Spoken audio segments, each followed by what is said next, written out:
Mesdames et messieurs, bienvenue dans cette nouvelle édition dont voici les principaux titres. Signature d'un contrat pour une licence d'exploration et de partage de production pour le champ gazier de Bir Allah entre la Mauritanie et la société British Petroleum.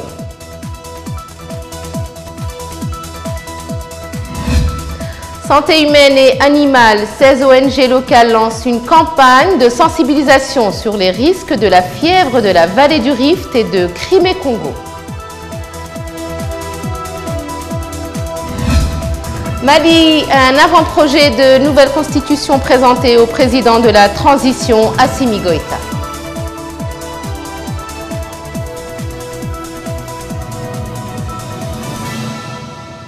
Bonsoir, merci de suivre avec nous cette édition. La société British Petroleum a annoncé mardi la signature d'un contrat d'exploration et de partage de la production pour le champ gazier Bir Allah qui a été découvert en Mauritanie. Ce contrat qui s'étale sur 30 mois a été signé par le ministre mauritanien du pétrole, des mines et de l'énergie et le premier vice-président de BP en charge de la Mauritanie et du Sénégal. Explication Babacar Nam. La signature du contrat s'est déroulée en présence du représentant de la société mauritanienne des hydrocarbures, Tourad Ould Abdel Bagui, et de Todd Niebroyek, un représentant de Cosmos Energy. La société britannique a précisé que ce contrat couvre une superficie qui était intégrée dans un permis de recherche de la zone C8 et qu'il permettra à toutes les parties de poursuivre le travail dans les meilleures conditions techniques et commerciales de ce champ gazier. Le vice-président de BP chargé de la Mauritanie et le Sénégal a précisé que le champ gazier Bir Allah en Mauritanie constitue une occasion de croissance d'extrême importance pour sa société. Il a ajouté que les plans de transformation énergétique en Mauritanie s'adaptent amplement à la stratégie de BP, ce qui est à même de garantir un partenariat de longue durée et pouvant appuyer les efforts de l'État dans la diversification des énergies en Mauritanie et la baisse du carbone, y compris le développement des ressources gazières dans le pays. La société britannique BP se charge de développer le champ gazier Grande Tortue Ahmeyim, commune à la Mauritanie et au Sénégal, et dont la réserve est estimée à 20 trillions de mètres cubes de gaz naturel. Le Premier ministre mauritanien s'est réuni avec les membres du bureau exécutif de l'Union nationale du patronat mauritanien conduit par le président de l'UNPM. La rencontre a été consacrée à la dynamisation des mécanismes de partenariat entre les secteurs publics et privés. Le président de l'Union nationale du patronat mauritanien a exprimé au nom du bureau ses remerciements au pouvoir public pour les efforts qu'il déploie pour faire du secteur privé national un partenaire actif dans le processus de développement. Il a passé en revue dans ce cadre les obstacles auxquels font face les investisseurs nationaux et les principaux problèmes qui leur sont posés, ainsi que les solutions qui permettront de faire en sorte que le secteur privé puisse contribuer de manière efficiente au développement de l'économie nationale. Le secteur privé est prêt à accompagner le gouvernement dans ses réformes et autres mesures prises notamment pour jeter les bases de l'école républicaine, que ce soit en accélérant le rythme d'exécution des infrastructures scolaires sur l'ensemble du territoire national ou en rendant disponible l'uniforme scolaire dans toutes les écoles du pays. La délégation mauritanienne aux réunions de la Banque mondiale et du Fonds monétaire international qui se déroule actuellement à Washington a tenu mardi une séance de travail avec la mission du Fonds monétaire international chargée des opérations en Mauritanie. La réunion à laquelle ont pris part les ministres des Affaires économiques et la promotion des secteurs productifs et le gouverneur de la Banque centrale de Mauritanie a été consacrée aux relations de partenariat entre la Mauritanie et le FMI, en particulier les programmes financés par les fonds, les réformes économiques et financières et la politique monétaire entreprise par notre pays ces dernières années, la situation macroéconomique, la soutenabilité de la dette, le programme du FMI en Mauritanie, dont le démarrage est prévu l'année prochaine, ont été passés en revue au cours de la réunion. L'ambassadeur itinérant chargé de la promotion des investissements, Samba Thiam, a assisté à la rencontre. La ministre de l'Action sociale, de l'enfance et de la famille a participé mercredi à Nouakchott par visioconférence aux manifestations commémorant la Journée internationale de la femme rurale en Algérie à l'invitation de la ministre algérienne de la Solidarité nationale de la famille et de la condition de la femme. La ministre mauritanienne a fait un exposé détaillé sur l'expérience de notre pays en matière de promotion de la femme rurale et les mécanismes mis en place pour surmonter les obstacles à sa participation effective dans le processus de développement, la lutte contre la pauvreté et la réalisation de la sécurité alimentaire. La ministre a également évoqué les mesures législatives, les politiques et stratégies gouvernementales visant à autonomiser politiquement et économiquement les femmes rurales ainsi que les services gouvernementaux orientés en leur faveur.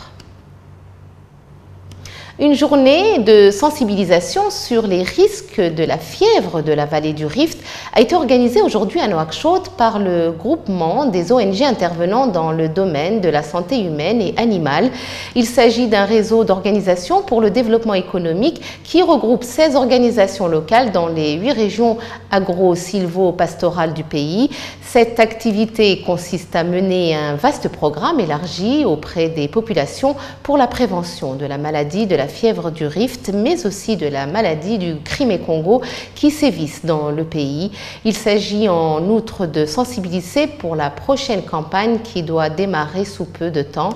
Écoutons à ce propos l'un des organisateurs.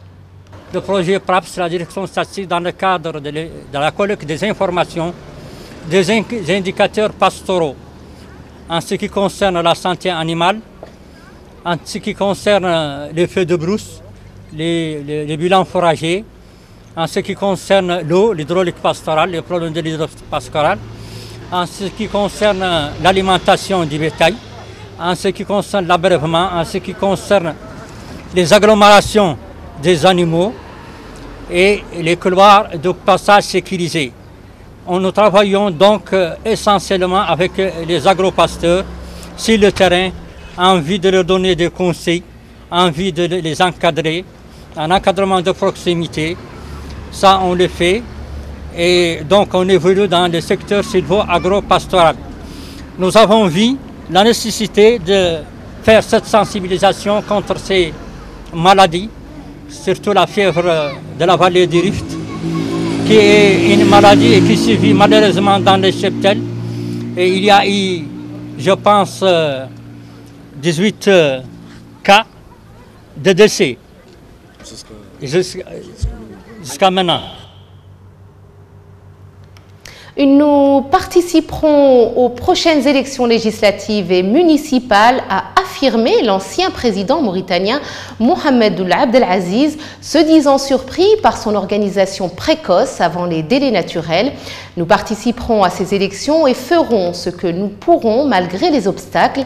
Soit l'État organise des élections libres et transparentes et dans ce cas, il sauvera le pays et perdra le pouvoir, soit il truquera les élections et perdra aussi, mais cela mettra en danger la stabilité du pays, a-t-il affirmé dans une interview accordée au magazine Jeune Afrique. Ould Abdel Aziz s'est étonné par ailleurs de la décision d'anticiper l'organisation des élections avant leur délai naturel, soit au cours du prochain hivernage et en dépit d'un état civil non encore fin prêt, dit-il.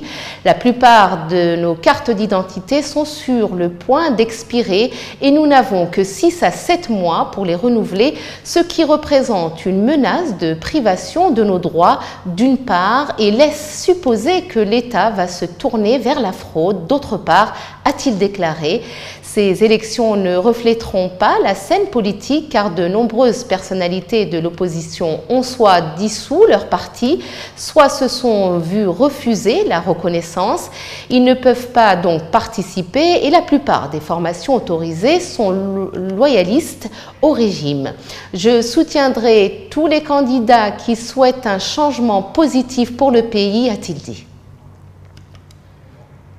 Nous ouvrons la page internationale de cette édition au Mali où l'avant-projet de nouvelle constitution a été remis mardi 11 octobre au président de transition, le colonel Assimi Goïta, qui a rappelé l'objectif de cette nouvelle loi fondamentale, repartir sur de nouvelles bases avec l'espoir commun d'une démocratie rénovée et d'un État mieux organisé.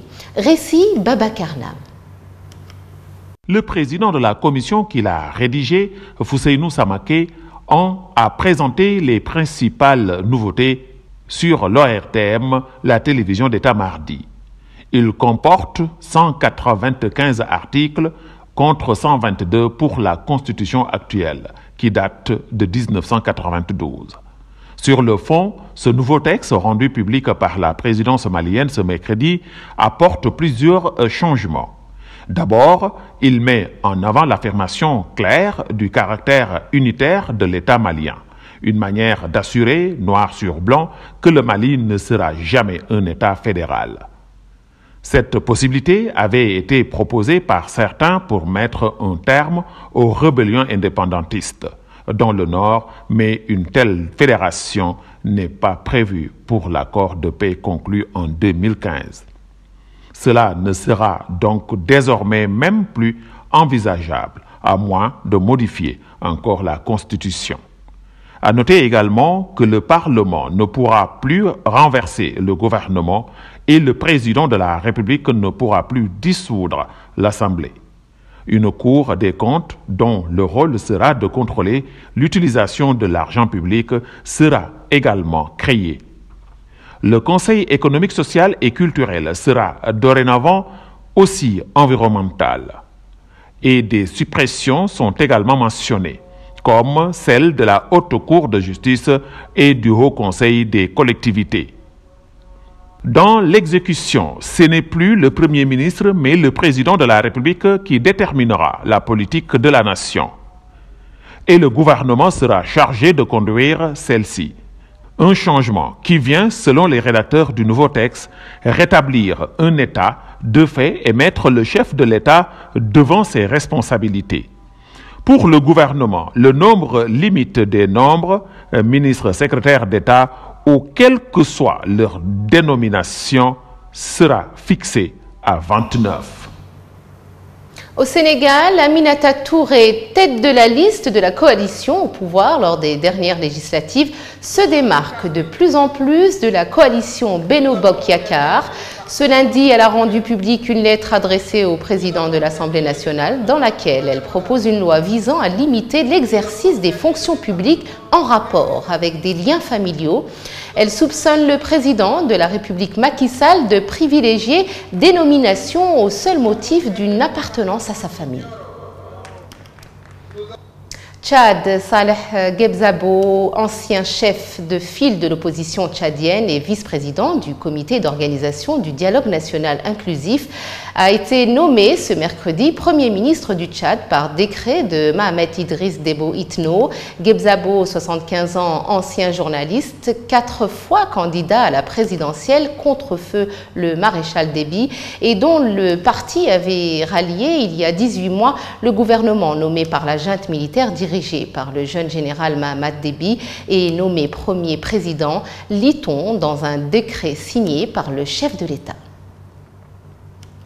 L'Ukraine a reçu son premier système de défense antiaérienne, un système livré par l'Allemagne et qui devrait permettre de protéger une grande ville contre les raids aériens. Parallèlement, les 30 ministres de la Défense de l'OTAN sont réunis à Bruxelles ce mercredi et jeudi afin de déterminer leur position face à cette nouvelle escalade entre Moscou et Kiev. Ce système de défense antiaérienne n'est qu'une première étape. 3 autres seront livrés dans les prochains mois, a indiqué Christine Lambrecht, la ministre allemande de la Défense. l'IRIS-T est un bouclier capable d'assurer une bulle de protection dans un rayon de 40 km. Et depuis lundi, alors qu'une pluie de missiles russes s'abattait sur les villes ukrainiennes, ces systèmes solaires sont devenus la priorité numéro 1 de Kiev. Ainsi s'achève cette édition, le rappel des titres. Signature d'un contrat pour une licence d'exploration et de partage de production pour le champ gazier de Bir Alla entre la Mauritanie et la société British Petroleum.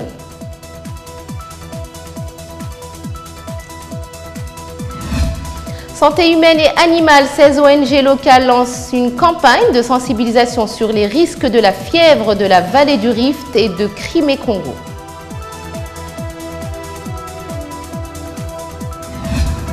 Mali, un avant-projet de nouvelle constitution présenté au président de la transition, Assimi Goïta.